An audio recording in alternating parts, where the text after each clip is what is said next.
बिस्मिल्लाहिर्रहमानिर्रहीम। अस्सलाम वालेकुम स्टूडेंट्स, मैं हूं हसान फरीद, आपका फिजिक्स टीचर। स्टूडेंट्स, आज का हमारा आर्टिकल है फाइबर ऑप्टिक्स के बारे में। ये क्या होते हैं और इनकी क्या एप्लीकेशन है, आइए जरा आज का लेक्चर स्टार्ट करते हैं। स्टूडेंट्स, आपको याद है लास्ट टाइम मैंने आप लोगों को बताया था फाइबर ऑप्टिक्स के बारे में।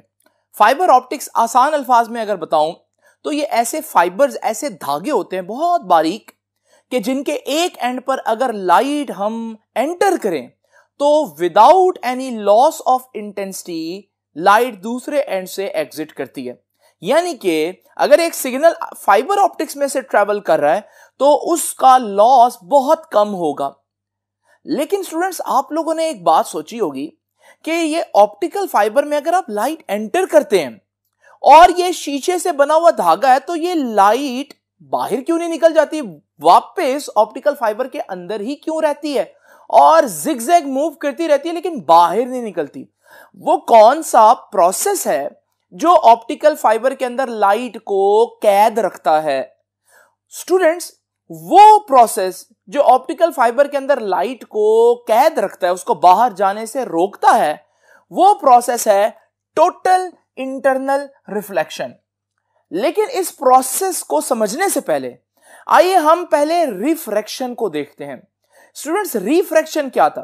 अगर आपको याद हो, मैंने आप लोगों को बताया था कि ये मेरे पास दो मीडियम्स हैं। आप देख रहे हैं, एक मीडियम जो है वो ग्लास है, दूसरा मीडियम एयर है। अगर एक लाइट ग्लास से एयर में एंटर हो तो हम समझते थे वो बिल्कुल स्ट्रेट जाएगी, लेकिन हम लोगों ने देखा कि लाइट अपने ओरिजिनल पाथ से बेंड हो जाएगी जब वो दूसरे मीडियम में एंटर होती है। तो जब लाइट एक मीडियम से दूसरे मीडियम में जाती है तो उसका बेंड होना कहलाता है रिफ्रैक्शन। आप सोचते होंगे रिफ्रैक्शन की वजह क्या है यार? एक्चुअली में रिफ्रैक्शन की वजह यह है कि लाइट की स्पीड पहले मीडियम में कुछ और थी और दूसरे मीडियम में कुछ और होगी, जिसकी वजह से लाइट को बेंड होना पड़ता है। लेकिन स्पीड के चेंज की वजह से बेंड होना क्यों जरूरी है? देखिए स्टूडेंट्स, इसको हम एक आसान एग्जांपल से समझते हैं। इमेजिन करें कि मेरे पास ये दो रोड्स हैं। ये जो रोड है ना, इसकी जो फ्रिक्शन है वो बहुत कम है, जबकि वो जो ऊपर वाला रोड है उसकी फ्रिक्शन जो है वो काफी ज्यादा है। आपको मालूम है, अगर एक गाड़ी इस रोड पर होगी तो उसके टायर बहुत आसानी से रिवॉल्व करेंगे क्योंकि यहां पर फ्रिक्शन बहुत कम है। लेकिन यही कार जब दूसरे रोड पर होगी तो आप देखेंगे वहां ये टायर इतनी आसानी से मूव नहीं करेंगे। लेकिन स्टूडेंट्स, मजे की बात यह होगी कि जब ये कार इस मीडियम से दूसरे मीडियम में एंटर हो, जब ये एंटर होगी, जरा यहां रोकते हैं, तो आपको मालूम है इस पॉइंट पर अगले जो दो टायर हैं वो ऐसी जगह पर हैं जहां वो ज्यादा नहीं घूम सकते, फ्रिक्शन बहुत ज्यादा है। जबकि पिछले जो दो टायर हैं वो ऐसी जगह पर है जहां पर हमारे पास फ्रिक्शन बहुत कम है। इसका नतीजा क्या होगा? इसका नतीजा ये होगा कि ये गाड़ी स्किड कर जाएगी और ये अपने असल पाथ से बेंड हो जाएगी जब ये मीडियम चेंज करेगी, क्योंकि अगले टायर्स की स्पीड कुछ और पिछले टायर्स की स्पीड कुछ और होगी। बिल्कुल इस गाड़ी को इमेजिन कर ले लाइट। तो लाइट भी जब मीडियम चेंज करती है तो एक मीडियम में उसकी स्पीड कुछ और दूसरे मीडियम में उसकी स्पीड कुछ और होती है, तो उसको भी बेंड होना पड़ता है। तो ये तो हो गया हमारे पास स्टूडेंट रीजन कि लाइट बेंड क्यों होती है। लेकिन लाइट की बेंडिंग का जो अंदाजा लगाने के लिए हमने एक फिजिकल क्वांटिटी इमेजिन की है, उसे बोलते हैं रिफ्रैक्टिव इंडेक्स।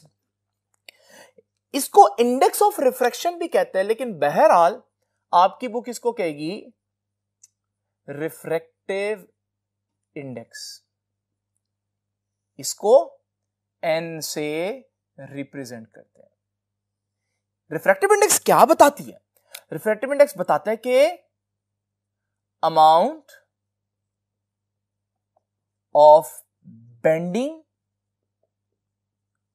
Of light.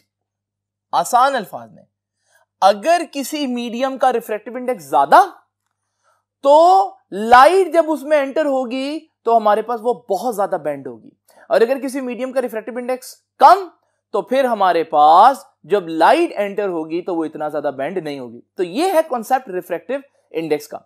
और मैंने आपको बताया कि लाइट के बेंड होने की वजह कौन है, दोनों मीडियम्स में स्पीड का फर्क। तो रिफ्रैक्टिव इंडेक्स भी ऐसे ही कैलकुलेट किया जाता है। कैसे कैलकुलेट किया जाता है? Refractive index n = c/v। यहां c क्या होता है? Speed of light in air या वैक्यूम, क्योंकि एयर और वैक्यूम में ऑलमोस्ट लाइट की स्पीड सेम होती है। और v क्या है? v जिस मीडियम में लाइट एंटर हो रही है उस मीडियम में लाइट की स्पीड। तो जैसे कि मैंने बताया कि लाइट का बेंड होना उसकी वजह क्या है? दोनों मीडियम्स में स्पीड का डिफरेंस। और हम उन दोनों मीडियम में, अगर लाइट एयर से किसी और मीडियम में एंटर हो रही है तो वो बेंड होगी। कितना बेंड होगी उसका रिफ्रैक्टिव इंडेक्स बताएगा। और वो कैसे बताएगा? वो दोनों की स्पीड जो हैं उनको डिवाइड करके बताएगा। यहां से एक बात आप देख रहे हो, ऊपर भी स्पीड है फॉर्मूला में, नीचे भी स्पीड है। तो फिर रिफ्रैक्टिव इंडेक्स का तो ऊपर भी वही यूनिट जो नीचे यूनिट, तो इसका मतलब वो तो कैंसिल हो जाएंगे। तो हम कह सकते हैं कि रिफ्रैक्टिव इंडेक्स का कोई यूनिट नहीं होता। तो स्टूडेंट्स, ये तो हमें थोड़ा सा आइडिया हो गया कि रिफ्रैक्टिव इंडेक्स क्या बताएगा। रिफ्रैक्टिव इंडेक्स बताएगा लाइट कितना बेंड हो रही है। अगर दो मीडियम्स के दरमियान रिफ्रैक्टिव इंडेक्स ज्यादा आता है, वो कब ज्यादा आएगा? जब उनके दरमियान स्पीड का डिफरेंस ज्यादा आएगा। तो अगर स्पीड का डिफरेंस बहुत ज्यादा, लाइट बहुत ज्यादा बेंड, और अगर बहुत कम तो फिर लाइट बहुत कम बेंड होगी। अगली बात जो अब आपके जहन में आएगी कि लाइट बेंड क्यों हो रही है और बेंड कितना हो रही है, ये तो पता चल गया, लेकिन लाइट कहां को बेंड होगी, उसकी बेंडिंग की डायरेक्शन कहां होगी? आइए जरा उसको भी डिस्कस करते हैं स्टूडेंट्स। ये देखिए मेरे पास ये एग्जांपल फिर से वही कि हमारे पास ये सपोज कर लें वाटर है एक मीडियम और उसके ऊपर एयर है। आपको मालूम है जब लाइट जो है इसमें एंटर होगी तो उसने बेंड होना है, लेकिन स्टूडेंट्स उसने कहां को बेंड होना है? आप ये जो पॉइंट है ना जहां पर लाइट ने आकर टकराना है, इस पॉइंट पर एक बिल्कुल परपेंडिकुलर लाइन ड्रॉ करें, इसे बोलते हैं नॉर्मल। आप देखें लाइट कहां से कहां जा रही है? पानी से एयर में। पानी एयर के मुकाबले में डेंस मीडियम है, तो मैं कहूंगा कि water is a denser medium. Air जो है वो पानी के मुकाबले में हल्की है, उसकी डेंसिटी कम है, तो मैं कहूंगा कि एयर जो है वो एक रेयर मीडियम है। रेयर का मतलब कम डेंस मीडियम है। याद रखिएगा रूल ये है कि हमारे पास जब डेंसर से रेयर जाए लाइट, तो याद रखिएगा वो लाइट जो नॉर्मल है उससे दूर बेंड होगी, यानी कि उसके ऑपोजिट बेंड होगी। तो ये रूल बहुत इंपॉर्टेंट है कि अगर हमारे पास लाइट कहां से कहां जाए? डेंसर से रेयर की तरफ, डेंसर मीडियम से रेयर मीडियम की तरफ, तो फिर कहां बेंड होगी जी? तो light bends away from normal, तो लाइट नॉर्मल से दूर चली जाएगी। आप सोच रहे होंगे मैं असल टॉपिक की बजाय ये चीजें क्यों बता रहा हूं? क्योंकि ये चीजें समझ में आएंगी तो फिर ही आप असल टॉपिक को अंडरस्टैंड कर सकेंगे। इसी तरह स्टूडेंट्स जरा इमेजिन करें कि अगर हमारे पास लाइट जो है वो हवा से पानी में एंटर हो रही हो, यानी कि रेयर से डेंसर की तरफ जा रही हो, तो अब रूल ऑपोजिट हो जाएगा। अब लाइट बेंड तो होगी क्योंकि मीडियम चेंज हो रहा है, लेकिन आप देखेंगे वो नॉर्मल की तरफ बेंड हो जाएगी। तो स्टूडेंट्स यहां से हम लोगों ने सीखा कि अगर लाइट रेयर से डेंसर जाए तब भी वो बेंड होगी, लेकिन कब कहां को बेंड होगी? Towards normal. तो लाइट बेंड्स टूवर्ड्स नॉर्मल। ये तो हो गया हमारे पास थोड़ा सा रिफ्रैक्शन का तारुफ, क्योंकि आज के आर्टिकल में रिफ्रैक्शन को समझना बहुत ज्यादा क्रूशियल और बहुत ज्यादा इंपॉर्टेंट है। नाउ स्टूडेंट्स जरा तवज्जो करते हैं आज के मेन टॉपिक की तरफ। इसके लिए हमें क्या करना पड़ेगा? एक सिनेरियो इमेजिन करना पड़ेगा जो मैंने यहां आप लोगों के सामने बनाया है, लेकिन ये डायग्राम मैंने इसलिए बनाई है ताकि आप लोग अपने लॉन्ग क्वेश्चन में अगर ये पूछे तो आप उसको बना सकें। लेकिन याद रखिएगा स्टूडेंट्स, मैं इसको जरा डिटेल में डिस्कस करता हूं। इमेजिन करें स्टूडेंट, मेरे पास एक पानी का एक रिजर्वायर है। आपको मालूम है पानी है और इसके ऊपर हवा है, तो हवा के मुकाबले में पानी डेंसर मीडियम और हवा जो है वो पानी के मुकाबले में एक रेयर मीडियम हुई। तो सबसे पहले तो हमें यही अंडरस्टैंड करना है। उसके बाद मैं क्या करूंगा, मैं पानी के अंदर एक लाइट सोर्स रख दूंगा, एक ऐसी चीज रख दूंगा जो लाइट एमिट करती हो। अब आपको मालूम है इस लाइट सोर्स से डिफरेंट डायरेक्शंस में लाइट जाएंगी, लेकिन मैं बारी बारी हर एक रे को अलग-अलग डिस्कस करूंगा। अगर हमारे पास इस रे को इमेजिन करें, ये रे जो है वो बिल्कुल परपेंडिकुलर एंटर हो रही है, और याद रखिएगा जब कोई रे परपेंडिकुलर एंटर हो दूसरे मीडियम में तो फिर वो अपनी डायरेक्शन चेंज नहीं करती, तो फिर हमारे पास ये रे जो है वो बिल्कुल स्ट्रेट चली जाएगी। तो ये है हमारे पास सबसे पहली रे। आप इसको जरा ध्यान से देख लीजिए। अब जरा इमेजिन करें हमारे पास एक और रे जो थोड़ी सी किसी एंगल पर थोड़ी तिरछी एंटर होगी दूसरे मीडियम में। यहां रोकते हैं, नॉर्मल बनाएं। कहां से कहां जा रही है रे? रे डेंसर से रेयर, पानी से हवा में जा रही है। और क्या रूल था, जब वो डेंसर से रेयर जाएगी तो वो नॉर्मल से दूर बेंड होगी, तो रे ऐसे बेंड होगी। स्टूडेंट्स याद रखिएगा, ये नॉर्मल और इंसिडेंट रे के दरमियान जो एंगल है इसे बोलते हैं एंगल ऑफ इंसिडेंस, और नॉर्मल और रिफ्रैक्टेड रे के दरमियान ये जो एंगल है इसे बोलते हैं एंगल ऑफ रिफ्रैक्शन। आप देख रहे हैं कि angle of refraction angle of incidence से बड़ा है। अब जरा तवज्जो कीजिएगा, मैं क्या करता हूं, एक और रे इमेजिन करता हूं और उस रे को इससे ज्यादा एंगल पर एंटर करता हूं दूसरे मीडियम में।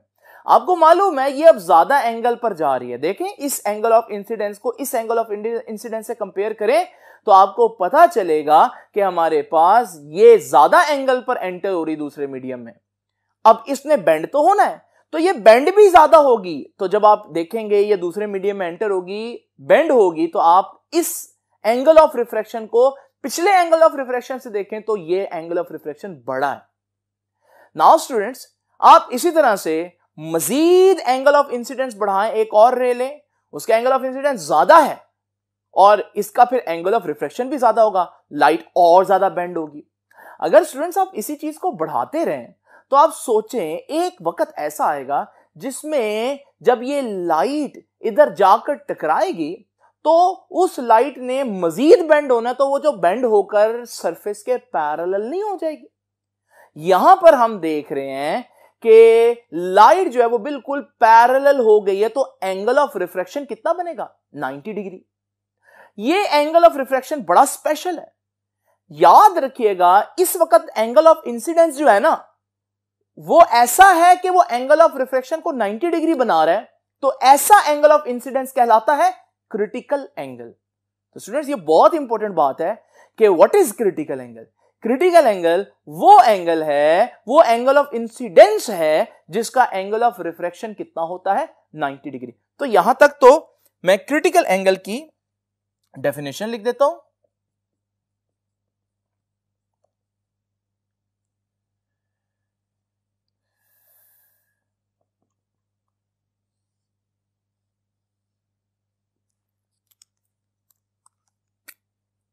What is critical angle?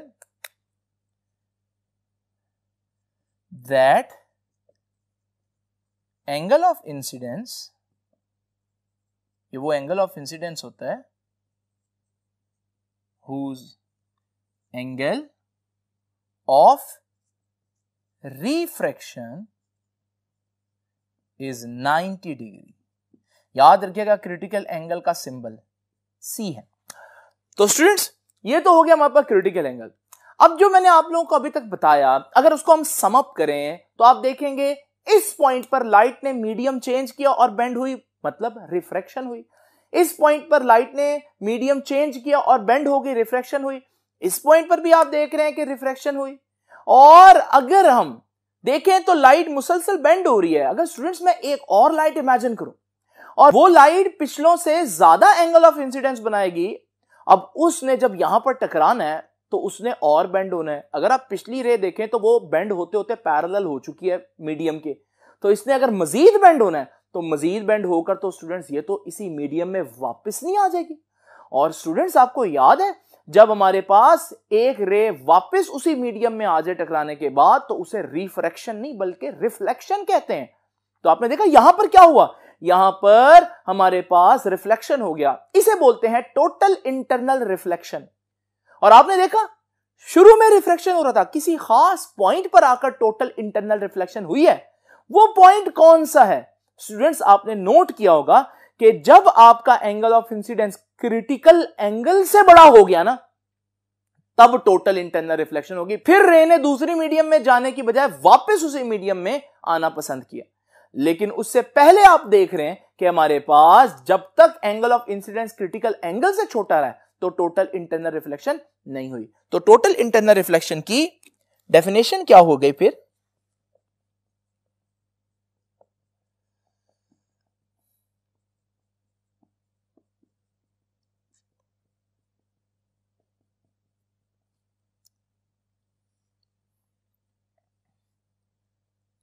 So what is total internal reflection?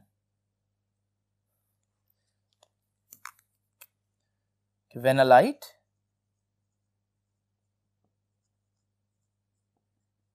incident, या इसको यूं लिख देते हैं, when a light is moving from denser to rare medium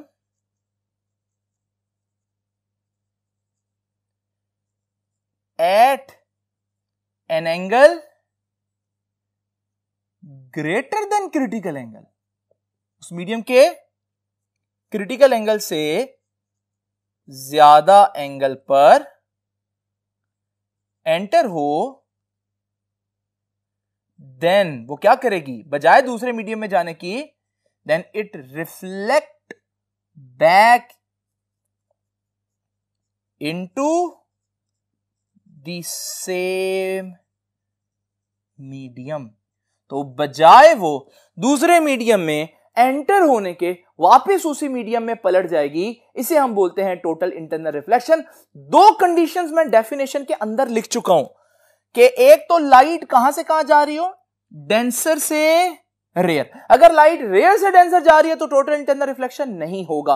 और फिर स्टूडेंट्स याद रखिएगा कि हमारे पास एंगल जो है वो ग्रेटर देन क्रिटिकल एंगल होना चाहिए। जो एंगल ऑफ इंसिडेंस है वो क्रिटिकल एंगल से ज्यादा होना चाहिए।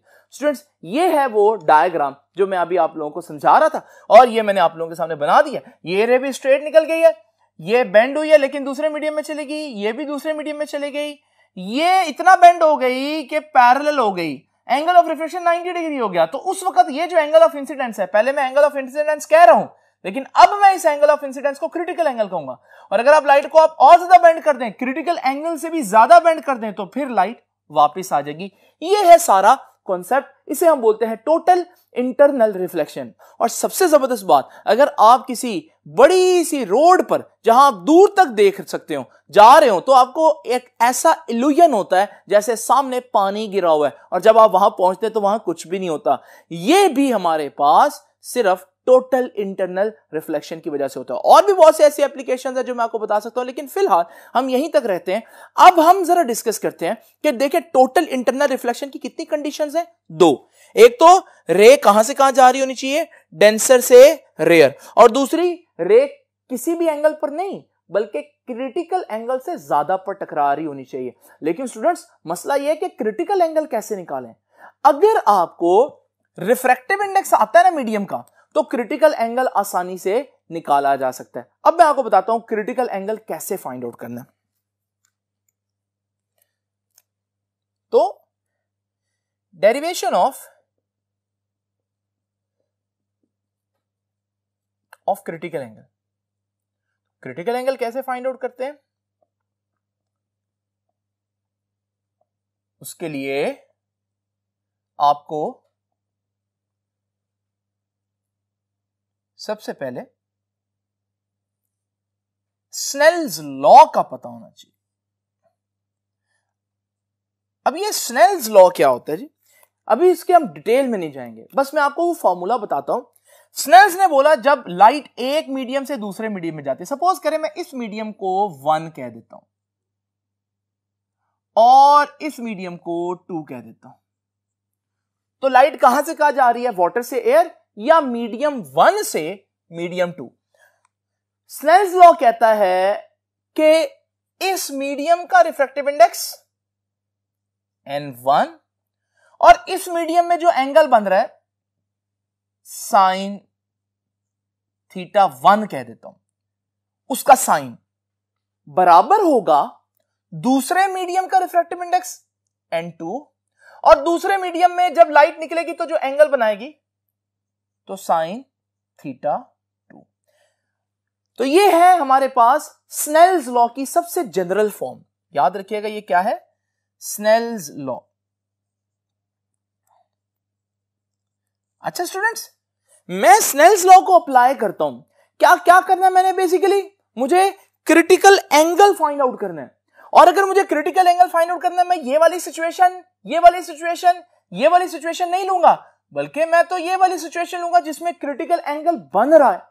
तो जब मैं बात करूंगा n1, तो n1 क्या होगा, n1 इस मीडियम का रिफ्रैक्टिव इंडेक्स। साइन किसका लेना है, उसी मीडियम का एंगल। अभी लाइट ऐसे जा रही है तो इस मीडियम में क्या एंगल बन रहा है, क्रिटिकल एंगल।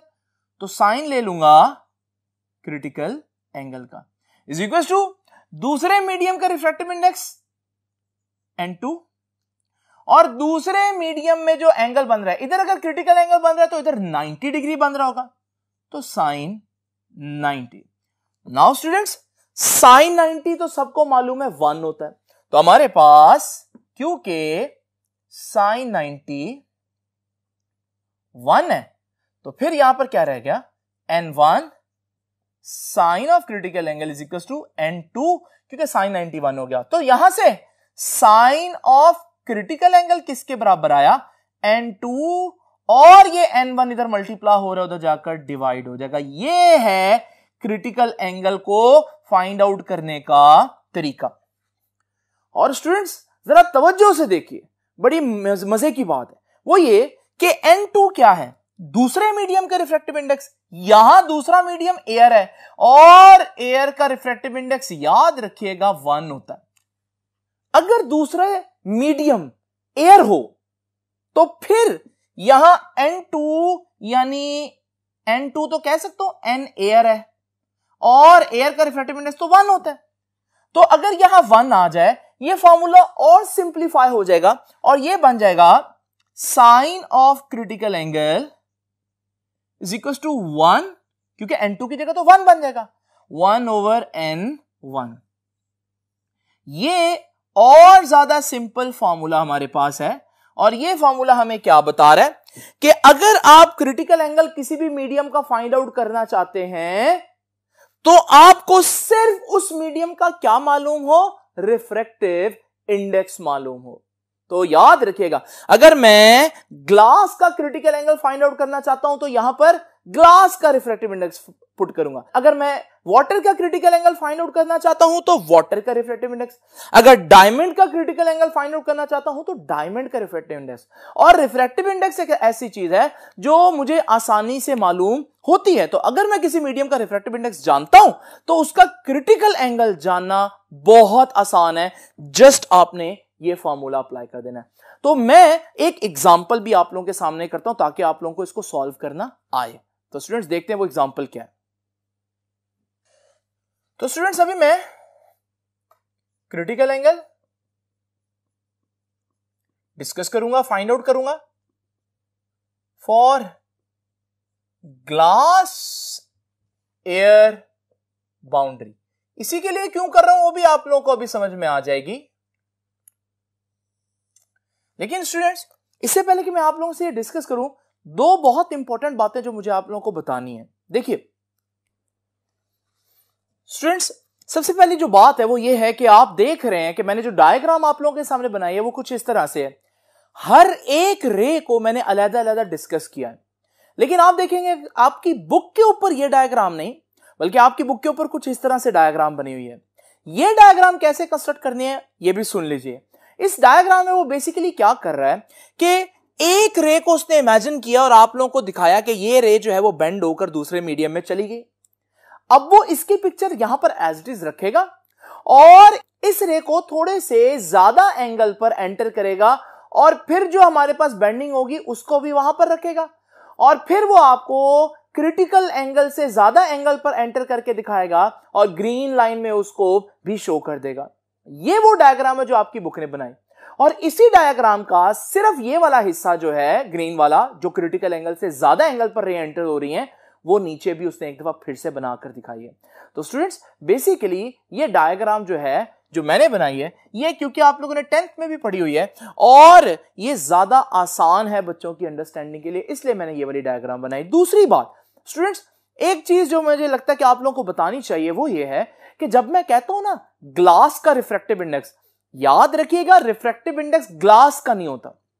हमें कहना चाहिए ग्लास का रिफ्रैक्टिव इंडेक्स दूसरे मीडियम के लिहाज से, यानी अगर मेरे पास ग्लास है ना उसका रिफ्रैक्टिव इंडेक्स सपोज करें हमारे पास 1.5 है, तो भाई वो रिफ्रैक्टिव इंडेक्स ग्लास का 1.5 किसी और मीडियम के लिहाज से होगा, वो एयर के लिहाज से।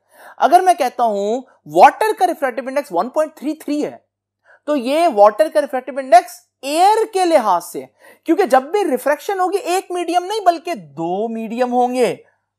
तो एक्चुअली में हमें कहना चाहिए refractive index of water with respect to air, refractive index of glass with respect to air, refractive index of water with respect to glass भी हो सकता है और वो 1.33 नहीं, वो कोई और वैल्यू होगी। अब होता क्या है कि हमारे पास जो एग्जांपल्स थी उनमें एक तरफ एयर था और जब एक तरफ एयर है तो फिर उसका रिफ्रैक्टिव इंडेक्स तो 1 हो जाता, तो सारी बात फिर किसकी रह जाती है, दूसरे मीडियम की। इस वजह से यहां पर मैं बार बार कह रहा था रिफ्रैक्टिव इंडेक्स ऑफ ग्लास या रिफ्रैक्टिव इंडेक्स ऑफ वाटर, तो उसमें एक्चुअली में मुझे पूरा ये कहना चाहिए refractive index of water with respect to air, लेकिन एयर का क्योंकि अपना रिफ्रैक्टिव इंडेक्स हमने 1 सपोज किया हुआ तो फर्क नहीं पड़ेगा। तो स्टूडेंट्स याद रखिए रिफ्रैक्टिव इंडेक्स किसी एक मीडियम के लिहाज से नहीं बल्कि दोनों की म्यूचुअल रिलेशन होता है, दोनों के लिहाज से देखते हैं। ये तो होगी वो दो बातें जो मैंने आपको बतानी है। तो आए चलते हैं वापस अपने टॉपिक की तरफ कि ग्लास एयर बाउंड्री का रिफ्रैक्टिव इंडेक्स कैसे फाइंड आउट करेंगे। इस फार्मूला को याद रखना आप लोगों ने। तो स्टूडेंट्स मैंने आप लोगों को बताया कि किसी भी आपके पास मीडियम का क्रिटिकल एंगल आप लोगों ने फाइंड आउट करना है तो फार्मूला क्या है, अगर दूसरी बाउंड्री एयर की है जो कि आज हम लोगों ने देखा है, तो फिर आप क्या करेंगे, सिंपल हम दूसरे उस मीडियम का जो रिफ्रैक्टिव इंडेक्स है वो पुट करें तो हमारे पास आंसर आ जाएगा। याद रखिएगा ग्लास का रिफ्रैक्टिव इंडेक्स मालूम है, तो आप क्योंकि ग्लास का क्रिटिकल एंगल फाइंड आउट कर रहे हैं तो यहां मैं ग्लास का ही रिफ्रैक्टिव इंडेक्स पुट करूंगा और ग्लास का रिफ्रैक्टिव इंडेक्स होता है 1.5। तो जब मैं इधर पुट करूंगा तो देखते हैं कैलकुलेशंस क्या आएंगे। यह है sine of critical angle 1 over refractive index of glass, वो क्या है 1.5। स्टूडेंट्स अगर आप क्रिटिकल एंगल फाइंड आउट करना चाहते हैं तो ये जो साइन है उधर जाकर ये साइन इनवर्स होगा, तो ये साइन इनवर्स, तो ये हमारे पास उधर है 1.1 ओवर 1.5। अब जरा देखिए जब मैं इसको सॉल्व करता हूं स्टूडेंट्स तो क्रिटिकल एंगल का आंसर आता है 41.8 डिग्रीज, यानी कि ये है हमारे पास ग्लास का क्रिटिकल एंगल। इसका मतलब क्या है, अगर मेरे पास ग्लास हो और उस ग्लास के दूसरी तरफ एयर हो तो इसका क्रिटिकल एंगल 41.8 है ना, यानी अगर मैं 42 डिग्री पर कोई रे एंटर करूंगा तो क्योंकि वो 42 डिग्री पर एंटर हो रही है, क्रिटिकल एंगल से ज्यादा एंगल पर एंटर हो रही है, तो आप देखेंगे कि वो उसी मीडियम यानी कि ग्लास में वापस आ जाएगा, यानी कि इस एंगल पर ग्लास क्या करना शुरू कर देगा, टोटल इंटरनल रिफ्लेक्शन शुरू कर देगा। तो यहां से हम लोगों ने ये सीखा कि अगर आप किसी चीज का क्रिटिकल एंगल फाइंड आउट करना चाहते हैं तो रिफ्रैक्टिव इंडेक्स पता होना चाहिए, और अगर क्रिटिकल एंगल फाइंड आउट कर लें तो फिर आप बता सकते हैं कि अब ये टोटल इंटरनल रिफ्लेक्शन करेगा या नहीं करेगा। नाउ स्टूडेंट्स इस सारी बात का हमारे आज के आर्टिकल से क्या ताल्लुक है, आप भूल तो नहीं कि मैंने आपको स्टार्ट में क्या बताया था? मैंने स्टार्ट में बताया था कि वो जो फाइबर ऑप्टिक्स होते हैं या ऑप्टिकल फाइबर, वो शीशे के बारीक बारीक धागे होते हैं। जब लाइट उनमें एक तरफ से एंटर हो तो वो लाइट जो है वो दूसरी तरफ से निकलती है, यानी कि लाइट उस ग्लास के अंदर रहती है। हम सोच रहे थे यार ये तो शीशा है, अगर लाइट इसमें एंटर हो तो लाइट को तो निकल जाना चाहिए। तो क्वेश्चन क्या है, लाइट क्यों नहीं निकलती? सब इसी बात का जवाब देने के लिए आज की ये डेरिवेशन की गई है। होता क्या है, इमेजिन करें ये मेरे पास एक ग्लास का रॉड है, बहुत बड़ा करके दिखा रहा हूं, असल में आप ऑप्टिकल फाइबर में इसको बहुत बारीक देखेंगे। स्टूडेंट्स, हमारे पास ये मीडियम ग्लास है और ये डेंसर मीडियम है, जबकि बाहर इसके एयर है और वो एक रेयर मीडियम है। अब जरा इमेजिन करें, अगर मैं एक रे 20 डिग्री पर एंटर करता हूं, अगर ये 20 डिग्री पर हमारे पास टकराएगी तो आपको पता है ग्लास का क्रिटिकल एंगल 41.8 है, और मैं जिस एंगल पर रे को एंटर कर रहा हूं वो तो हमारे पास क्रिटिकल एंगल से कम है।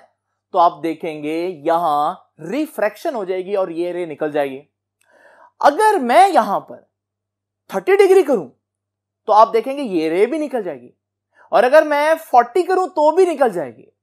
लेकिन अगर मैं 42 करूंगा तो क्योंकि ये एंगल क्रिटिकल एंगल से ज्यादा हो जाएगा तो ये रे जो है वो वापस पलट जाएगी इस मीडियम में, और फिर ये नीचे जाकर टकराएगी किस एंगल पर? उसी एंगल पर 42 पर। तो फिर दोबारा टोटल इंटरनल रिफ्लेक्शन होगी और ये फिर वापस जाएगी और फिर टकराएगी 42 पर, और फिर ये टोटल इंटरनली रिफ्लेक्ट होगी और आप देखेंगे ये जिगजैग मैनर में इस ट्यूब के अंदर रहेगी और बाहर नहीं जाएगी। और इस 42 से ज्यादा अगर मैं 60 पर फेंकूं तो भी ऐसा ही होगा, क्योंकि ये भी एंगल क्रिटिकल एंगल से ज्यादा है, लाइट बाहर नहीं जाएगी, जिगजैग इसी पाइप के अंदर मूव करेगी। और इसी तरह से बुक ने एक रे स्ट्रेट भी बनाई है और बुक कहती है इसे एक्सियल रे बोलते हैं। अब एक्सियल रे तो डेफिनेटली स्ट्रेट चली जाएगी, लेकिन अगर हमारे पास ये फ्लेक्सिबल ट्यूब होगी तो फिर ये भी रिफ्लेक्ट होगी। तो स्टूडेंट्स, ये डायग्राम जरा देख लें, ये डायग्राम आपकी बुक ने भी यहां पर एज इट इज बनाई है। तो ऑप्टिकल फाइबर फिर कैसे काम कर रहे हैं? ऑप्टिकल फाइबर के अंदर वो कौन सा प्रोसेस है जो लाइट को कैद रखता है, बाहर नहीं जाने देता? तो अब आपको समझ में आ गई होगी वो कौन सा प्रोसेस है, वो टोटल इंटरनल रिफ्लेक्शन है। तो अब यहां से आगे क्या है, यहां से आगे आप टोटल इंटरनल रिफ्लेक्शन को फिर डिस्कस करेंगे, बहुत थोड़ा सा, लेकिन अब जनरल डिस्कशन नहीं करेंगे। अब हम कहेंगे टोटल इंटरनल रिफ्लेक्शन ऑफ या total internal reflection in fibre optics. तो फाइबर ऑप्टिक्स के अंदर टोटल इंटरनल रिफ्लेक्शन कैसे होती है, उसके लिए आप यहां से ये जितने भी वर्ड्स बुक ने लिखे हैं एज इट इज आप लिखेंगे, ये डायग्राम एक्सप्लेन करेंगे और ये सारा प्रोसेस जो है वो आप लोग इसको एज इट इज लिखेंगे। स्टूडेंट्स, आप लोग देख रहे हैं कि आपकी बुक ने थ्रू आउट कोई हेडिंग नहीं ले, लेकिन मैंने आपको जगह जगह पर, अगर आपने देखो स्टार्ट से लेक्चर, तो मैंने आपको स्टार्ट से लिखा बुक वाली चीज है, लेकिन उनको डिफरेंट हेडिंग्स बनाकर लिखा है ताकि आपको याद रहे कि कौन सी बात कहां पर कहनी है और ये सारा आर्टिकल बेसिकली चल किस तरह से रहा है। स्टूडेंट्स, अब आप लोगों ने एक और बात याद रखनी है। याद रखिएगा, हम लोगों ने देखा कि टोटल इंटरनल रिफ्लेक्शन की शर्त क्या थी कि एक डेंसर मीडियम हो और दूसरा रेयर मीडियम हो। जरा इमेजिन करें कि मैंने यहां पर ग्लास का रॉड लिया और बाहर एयर है, तो हमारे पास एक डेंसर और एक रेयर मीडियम। लेकिन समटाइम्स वो क्या करते हैं, वो जो ए वाला ग्लास है इसके ऊपर भी एक ग्लास की लेयर चढ़ा देते हैं, लेकिन वो वाला ग्लास कम रिफ्रैक्टिव इंडेक्स का होगा, यानी कि रेयर मीडियम ही होगा, तो उसको हम बोलते हैं क्लैडिंग। और ये जो दरमियान वाला ग्लास होता है जिसका रिफ्रैक्टिव इंडेक्स ज्यादा होता है, इसे हम बोलते हैं कोर। और याद रखिएगा, अगर हम इसको साइड से देखें तो हमें ये कुछ इस तरह से नजर आता है। ये चीज आपकी बुक ने अगले पेज पर बताई हुई है। ऐसा फाइबर ऑप्टिक्स जो है ना, इसे बोलते हैं step index fibre. Step index क्या मतलब है? मतलब यह है कि लाइट इस पॉइंट से चली और इस पॉइंट तक पहुंची, थ्रू आउट उसका रिफ्रैक्टिव इंडेक्स सेम रहा क्योंकि मीडियम चेंज नहीं हुआ, कोर में ही रही लाइट। लेकिन जब वो इस पॉइंट पर आकर टकराएगी, यहां से आगे मीडियम चेंज हो रहा है, यानी कि थ्रू आउट हमारे पास मीडियम सेम रहेगा। एक पॉइंट ऐसा है या एक लाइन ऐसी है जहां पर एक ऐसा स्टेप है जहां पर इंडेक्स चेंज हो जाएगा क्योंकि मीडियम चेंज हो जाएगा, इसलिए हम बोलते हैं इसको स्टेप इंडेक्स फाइबर। तो स्टूडेंट्स, ये था आज का आर्टिकल। लेकिन यहां से हम लोगों ने सीखा कि कौन सा प्रोसेस है जिसकी वजह से लाइट जो है वो फाइबर ऑप्टिक्स के अंदर कैद रहती है, टोटल इंटरनल रिफ्लेक्शन। लेकिन क्या सिर्फ यही एक प्रोसेस है जो लाइट को कैद रख सकता है? नहीं स्टूडेंट्स, एक और प्रोसेस भी है जिसका जिक्र हम नेक्स्ट आर्टिकल में करेंगे। आपसे मुलाकात होगी